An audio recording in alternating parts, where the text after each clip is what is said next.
Hi, welcome to our book review. I'm Abby Anderson and I read Heavy. I'm Sophia Chilzik and I also read Heavy by Kiase Lehman. I'm Kaylee Nelson and I read Medical Bondage. I'm Lilia Olofstetter and I also read Medical Bondage. We're going to start by giving some summaries, followed by some memorable quotes from the book, and then have some group discussion at the end. Medical Bondage, Race, Gender, and the Origin of Gynecology is about pioneering gynecologists, doctors in the 19th century who performed experimental C-sections, olectomies, and obstructive Zolto repairs primarily on poor and powerless women, including enslaved and African American women. Medical Bondage also talks about why physicians denied these women and valued them as medical superbodies highly suited for medical experimentation. The book focuses on the enslaved women as well as Irish immigrant women who were treated unfairly. For example, African American women had to be naked in front of these doctors, and black women were silent. They had no opportunities to say what they wanted, such as if they wanted to have sex or not. A white man decided what to do with them. The white man wanted the African American women to have kids just because they needed them for slave work, such as to work in the doctor's hospital or to build this hospital. Black women were not only used for healing and research, but also for the benefit of white women reproductive health. Black women and newly arrived immigrant women were always there to serve the interest of white physicians, even while their bodies were broken or being mended. In the beginning of the book, she describes how the first women's hospital was built on a slave farm, and it was founded for doctors' training. When black women fell ill, a physician state where most people are allowed to be weak, white society objectives or treated them as stronger medical specimens. As a consequence, enslaved women vacillated between the state of victim and of agent. Finally, the white doctors are also commented very negatively about black women's bodies and said, for example, the reason why was that they did not know how to cook properly and referred them to as dirty bodies. Social determinants of healthcare are economic and social conditions that influence individual and group differences in one's health status. In today's society, many of these social determinants occur implicitly, meaning that doctors don't mean to treat patients of a particular class or race differently. It happens on a subconscious level that they are unaware of. These implicit biases stem from the way that we are raised, stereotypes throughout the community, and the way we associate and view individuals that are different from ourselves. Racial discrimination in medicine is relevant today and is greatly influenced by the way we used to treat African Americans. In the book, Medical Bondage, by Deirdre Cooper Owens, she gives us insight on the discrimination they face in general, but also within medicine. Throughout the 19th century, racism marked black bodies as inferior. In medicine, they included the application of painful medical experiments without the use of anesthesia, even though it was regularly used on white individuals. This discrepancy was due to the markers that those of color endured. It was believed that they were robust, strong, and obstinate, therefore did not need anesthesia. Due to belief that those of color were inferior to white people and were enslaved for a large portion of the 19th century, they did not have a say in what they would and would not do. On page 34, it states that enslaved black women had very little control over how their bodies were used sexually, just as they could not end their participation in gynecological trial. Anyone that was considered inferior to whites were submissive to their power. Male doctors relied on their bodies of vulnerable populations like enslaved and poor to advance their medical research. Although discrimination has tamed down since then, many of these stereotypes still exist years later in the 21st century. In 2015, the writer of the book had to get an implantation for an in vitro fertilization, and the doctor decided not to give her anesthesia or a numbing shot. She ended up changing doctors a few months later, and her new specialist was shocked to find out that her cervix had been dilated without receiving anesthesia. This shows that although we have come a long way since the 19th century, many injustices regarding one's social status still exist in healthcare today. Heavy by Kiase Lehman is a provocative memoir that focuses on his life as an African American male in the South. This book centers around abuse, inequality, poverty, racism, health, and much more. Lehman takes us through his journey to adulthood by discussing the challenges he faced while growing up in a single-mother home, which was accompanied by poverty and abuse. For example, his mother was a strong, educated African-American woman who would beat Lehman if he did not perform up to her expectations. Lehman explores his struggle with money that started at a young age and followed him into his adult life. Throughout the book, Lehman explains how he was constantly reminded of how others viewed him because of his color. He shares his truth of the inequalities that followed him into adulthood, which threaten the lives of African Americans every day. Kiose Lehman's dynamic writing uncovers what lies and secrets can do to the African American community. Not only does he present raw honesty throughout his book, but he also shares trauma of the past. Heavy dives deep into the unsettling ways in which social determinants can control one's life. In Heavy, Kiose Lehman brilliantly describes trauma. Trauma is a psychological, emotional response to events or experiences that are deeply distressing or disturbing. Events of trauma range from an accident, illness, or injury to losing a loved one or going through a divorce. One memorable quote regarding trauma is, "I will wonder if the memories that remain with age are heavier than the ones we forget because they mean more to us, or if our bodies, like our nation, eventually purge memories that we never wanted to be true." This quote demonstrates the impacts of trauma. Throughout his book, Lehman explores the various layers of abuse and the ways that people absorb and respond to it. Specifically, he uses his own life to explain that the personal abuse that he has endured, specifically the beatings that he received from his mother, led to more mistreatment in the way that he could not stop eating. He continually ate food as a means to hide from his trauma, and then he ended up starving himself as a second way to hide. Certainly, he proves that trauma takes a toll on our bodies and spirits. Another important quote from his book is, "America seems filled with violent people who like causing people pain but hate when those people tell them that pain hurts." This quote speaks to the nature of trauma that Lehman describes in his book. In his memoir, Lehman is extremely vulnerable with his readers. He goes into great detail of the experiences in his life. He speaks to experiences in which the world was awful to him, and experiences where he was accidentally awful to others. In this quote, Lehman speaks from experiences to offer a mature, reflective perspective on the defining aspects of his life. Particularly, he reveals his observation that America is full of people inflicting pain on each other and refusing to show remorse.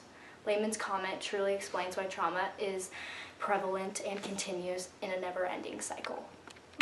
I think it's important for students who want to become a professional in medicine to be aware of what has been going on in the past and understand how far we have come and what we still need to be fixed in order to have our society better. I really enjoyed the book Medical Bondage. I'm particularly interested in the field of obstetrics and gynecology and was amazed as well as repulsed by the origins of it. I had no idea that slaves were victimized in this way and must get credit for their profound influence on the advancement of obstetrics and gynecology throughout the 19th century. Heavy by Kiose Lehman is a provocative memoir that focuses on his life as an African American male in the South. This book centers around abuse, inequality, poverty, racism, health, and much more. Lehman takes us through his journey to adulthood by discussing the challenges he faced while growing up in a single-mother home, which was accompanied by poverty and abuse. For example, his mother was a strong, educated African American woman who would beat Lehman if he did not perform up to her expectations. Lehman explores his struggle with money that started at a young age and followed him into his adult life. Throughout the book, Lehman explains how he was constantly reminded of how others viewed him because of his color. He shares his truth of the inequalities that followed him into adulthood, which threaten the lives of African Americans every day. Kiose Lehman's dynamic writing uncovers what lies and secrets can do to the African American community. Not only does he present raw honesty throughout his book, but he also shares trauma of the past. Heavy dives deep into the unsettling ways in which social determinants can control one's life. Overall, I found Heavy to be a memoir full of intensity, honesty, and revelation. I believe that Kiose Lehman's book accomplished the difficult task of describing trauma, violence, deception, fear, and pain. Since Lehman writes to his mother, he expresses great vulnerability, which allows him to distinguish specific events in his life that shaped him into the person that he is today. I really appreciated hearing Lehman's honest insights on the essence and impacts of suffering. What did you guys think of Heavy? I really enjoyed listening to the audiobook, actually, and Kiose Lehman was the person who was reading it aloud, and I followed with that. And I enjoyed listening to the audiobook more so than reading it because I was able to hear his emotion with the struggles he faced within the African American community in the South, and just how much that affected him. Like, the emotion that he portrayed within his voice was very powerful, and it opened up my eyes, just the story, the narrative, opened up my eyes to how these social determinants can really impact different populations. So, yeah. That's very interesting. I actually didn't like listen to it on audiobook. I just read it, and at times it was a little hard to like decipher what his words really meant. So I think I would be interested in going back and like kind of hearing him talk, because it would really show like the meaning behind what he was saying and kind of give more insight into how he felt, because he does like recount his experiences and his stories with such detail, but I think if I was able to hear him say it, it might be super like more powerful, which would be interesting. But I did like listening to what he had to say, and it all felt very honest. Like I think he wrote a very honest book, which is really cool, because I actually looked online previously and he was going to start it as like a weight loss book. Did you know really? that? No. Yeah. So he was going to like write about how he lost so much weight, and then he decided like, well, actually his proposal, he was like, I weigh this much, and he was already lying about it. So he was like, oh, I can't do this. Like, I need to be honest. So I think it was super interesting how he like took this American memoir, made it super candid, and kind of just like really was super vulnerable with readers, and I really liked that. And also the way that he wrote it to his mom was super powerful. Did you like how he like said you and kind of made it super individualized? It made it very personal, and it kind of just showed, it gave me like a deeper understanding of personal narratives within these like social determinants that affect people, and also connecting back to what you were saying about how he was going to make it about a weight loss book. He said in the beginning of the book that he wanted to write a lie, which kind of ties into that, which he is actually telling the truth and being honest throughout the book, which I thought was really cool that he started off like that. Yeah, very interesting. What did you guys think about medical bondage? I really actually enjoyed it. I was very surprised by how gynecology and obstetrics got started. I had no idea the background of it. I knew about slavery, but I also didn't know the involvement it had in medicine, which I thought was very interesting, because Black people at that time were considered inferior and super bodies, yet they were using these people for experimentations to kind of serve white people. So I thought that was just really kind of ironic how that played out. What did you think about it? Yeah, I always just think of slavery as like a workforce, not like in medicine. And like reading the book like really changed my view of it. Like treating them as like you said, super bodies for the benefit of the white, you know, and like to learn about the bodies, they used them, and like they had no voice or anything. Like wow, that like really, you know, taught me. Yeah, it was impactful. How do you guys think you're going to use this book to like further your career in health? Like, what takeaways will you get from it? I think that with this book, it really opened up my eyes to how these social determinants, like I said previously, impact someone's life. So in the future, I want to be able to look at different populations and understand what impacts them, whether that be poverty, class kind of goes along with each other, the health, addiction, all of those things, how that impacts someone, because then that will be, one will be able to use that to benefit the patient and find a treatment plan and or the actual cause of the disease or whatever is affecting them. Yeah, I think that actually ties back to narrative medicine too. You know, how like you really need to know a patient's story to know how to like treat them. So I think like this book specifically gave a lot of insight into like trauma and the nature of trauma, and how specific experiences like define patients, and how like we need to address those even if we can't like fully see them. You know, how he was like eating constantly because of his feelings and like trying to like hide from them, and then eventually like starving himself to try to hide from them that way. So I think that's very interesting, and if you just like looked at him, you wouldn't know that. You know, like you wouldn't know what his health issues were coming from, but really like hearing them is like totally different, and it kind of gives you more insight into where people are coming from. Yeah, it kind of just shows how trauma and social determinants are related within our book specifically, and how we can relate that to pre-health and even this class with the articles that we read about. So it was good. I think ours also related to social determinants, because a lot of it was about implicit bias, and it kind of connected the whole slavery story to what still goes on in America today. Many Black people, as I said, were kind of marginalized and had to do stuff because they were told to do so.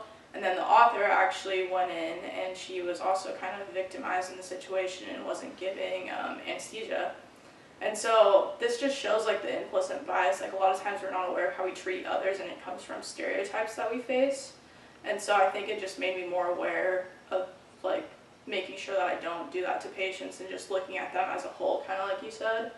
And so I think that's what I'll take away from the book. Yeah. So like the book was like really, you know, they were treated very more like unfairly than white people. But like today, I still feel like some people, like African Americans, still feel that way. Like just not as bad. So like we need to make sure, like still today, that we are, you know, making sure it's treated equally. Yeah. Yeah. Being super mindful and like Yeah, practice. Yeah, you know, I agree. Not just thinking that it's like now it's equal and like everything is good right now. Like it might not be. It Yeah. might not feel that way. Yeah, I think like overall, both of our books, just by this conversation, have impacted. It just like shows us what we need to be doing in the future if we want to go into pre-health still, and what type of things we need to focus on. So that was good that both those books looked into that and focused on it. Yeah, it really distinguishes like those health disparities, like what is going wrong and what, as like future physicians, what we can do to kind of address those. Yeah. Which I think is super important because like we need to be prepared and be able to like best make an impact and serve like our communities and our families and our friends, like just serving other people. Like if we want to do that, like we're gonna have to know like what we can do better, what we can bring to the medical field that's gonna improve it. Yeah, I think it's just being educated in general with everything that impacts your patient. Yeah. Is really important for treatment and a cure. So I think for me too, like my book was about obstetrics and gynecology, which is a career I'm interested in, and I had no idea the upbringing of it. So I think just reading the book just better educated me on how it got started too. Yeah, and like in PPHS, like we learn about like how medical school is not just about the grades, it's also about like what you do outside of it. Like it's just learning about the community, like through shadowing and stuff. Like going back to the volunteering and the importance of volunteering. Yeah, exactly. Yeah. Like each experience, either reading or shadowing, just builds more and makes you more professional and ready to get into your career. So last question, would you guys recommend this book? I would definitely recommend this book to anyone going into the health professions and or just in general, because it really enlightens people about impacts on specific populations through this narrative, and it's really just the narrative itself was really intriguing. So just based on that, I would recommend it, and based on what you learn from it, I would also recommend it for others. Yeah, I would recommend it for people like looking for like complete transparency in like a memoir, because he tackles some hard issues. Like he talks about his image and how other people felt about him, how he felt about his body, his sexuality, like all of these tough topics that are sometimes like hard to like talk about and read. And honestly, I like admire him for like being so brave, and if people want to hear that, then they should definitely read the book. Would you recommend listening to it on audiobook like Soph did, you think? I think I actually want to do that just to like feel like kind of feel like what the emotions. Yes, yeah. Interesting. Yeah, I think I would also recommend it too. I think it's especially for those that are interested in gynecology and obstetrics, like you need to know the background of how your field got started, but also just to everyone else, because it shows like a branch of medicine and how we kind of victimize this group, and then yes, we benefited from it in the long run, but we also need to be aware of that and make sure that we're still not doing that today. Yeah, I would recommend the book just to anyone, but like more specifically medicine, but like because it's really good for like. It's really good for what? What were you gonna say? I feel like. Just like getting to know like patients and their backgrounds, kind of, or like where patients have come from, kind of like historical. Yeah, like slavery is like everyone knows slavery, you know, and I feel like people should know like all about it, not just like like, specific details of it. Yeah, not just like the surface. Yeah. Yeah, there's a lot about slavery that I learned from that book that I was unaware of before. They suffered a lot. Cool. Well, it's very interesting. I'll have to check out your guys' book. Yeah, yours too.